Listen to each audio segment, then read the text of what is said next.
What is up, Earth's mightiest subscribers? It's Blur Without Fear. Welcome back to the channel. All right, today's video, we're gonna be talking about X-Force number 48, written by Benjamin Percy, with art by Robert Gill, and color by Guru FX. So how did X-Force manage to get their hands on one of Beast's clones?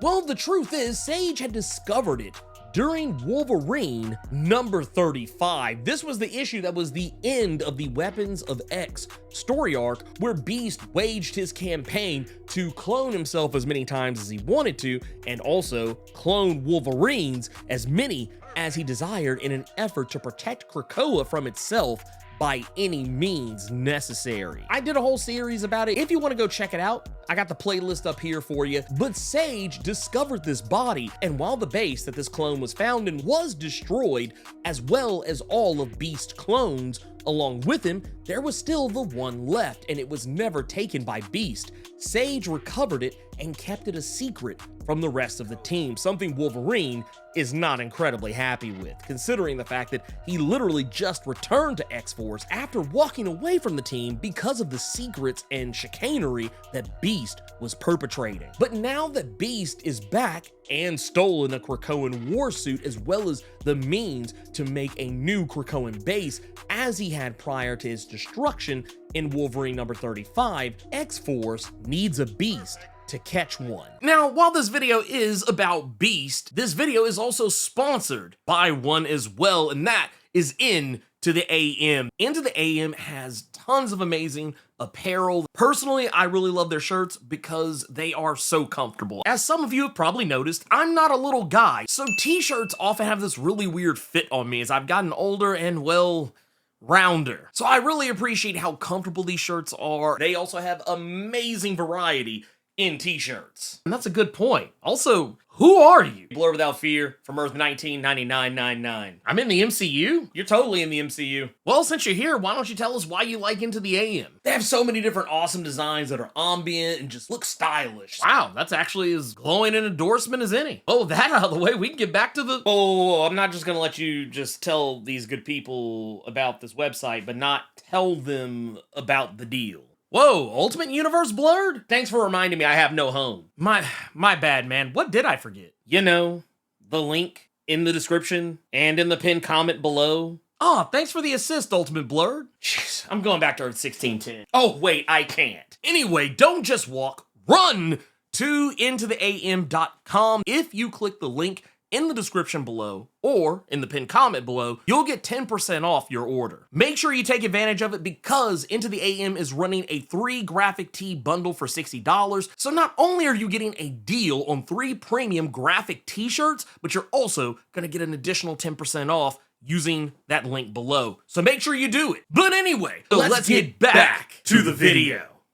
And while Beast is always gonna beast, as Sage even runs down all his previous crimes even before Krakoa and the House of X, and while Beast has deleted every iteration of his backups in Cerebro, making it virtually impossible to recreate him in any other incarnation than his current self, there was one backup that he missed. Now, in my previous video, I mused about whether or not this would be the case if they were able to find an older version of Beast and use that as the blueprint to take down this new Beast, and if it would be a way to get the old Beast that fans of the big blue guy have been clamoring for ever since the House of X era began and started to showcase just how problematic Beast could be. I would actually even say you could go back to Jonathan Hickman's Avengers and New Avengers to see probably the same thing. Well, it looks like that was actually the case. The backup that Beast didn't delete was the backup of himself from the time of New Defenders, a Beast that dates back to 1984, a Beast who had yet to commit most of some of his most vile actions, but a Beast that had still created the mutant growth hormone that has plagued the X-Men ever since. A Beast who stood up for mutant rights and even walked away from the Avengers to do more of it, but had not yet turned bitter and sour about his mission to protect his people. a time when the Defenders had almost as many mutants on the team as other superheroes, back when Iceman and Angel were backing Beast up on the team. And the issue itself notes New Defenders number 142. This is actually the issue where Beast had incepted the social justice entity Monster, an acronym for mutants only need sensitivity, tolerance, and equal rights, taking the moniker given to mutants as menaces and monsters and turning it into something positive. And while Colossus has fond memories of Beast in that era, Wolverine believes Beast then was always the Beast of today. He just hid it better. But as Sage reveals, Beast isn't the only one with a dark past, and Wolverine is probably one of the dirtiest and darkest of them all. But the Beast who comes out of the pod seems to be the genuine article. The My Stars and Garter's Beast fans have been sorely missing for a long time. This is an interesting take on the whole situation, because where Beast, during the Bendis run of X-Men, brought the original X-Men back from the past, himself included, to live in the present and learn from their adult selves' mistakes, X-Force is doing something similar, only they're not using time travel to do it. While none of this would fix or break the timeline as we know it, a younger Beast is being brought in to take on an older version of himself who would probably seem as alien to himself as a Shi'ar magistrate, a Beast who would never fathom that Krakoa, an island originally associated as a death sentence for any mutant, being a paradise for all mutant kind, and mutants having their own nation and dominance where even the bad guy mutants were playing nice.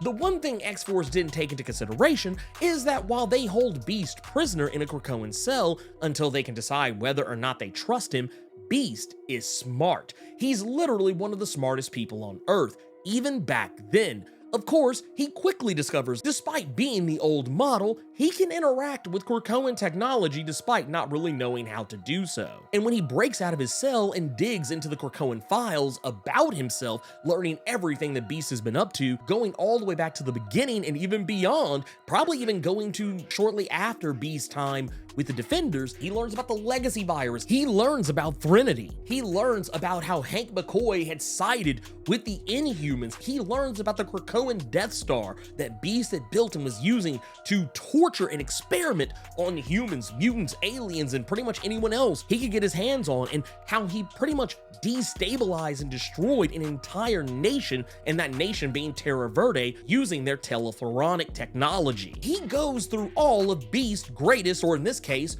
worst hits, and it breaks him. So it makes me wonder if New Defenders Beast is going to be able to hang with the new and improved Hank McCoy.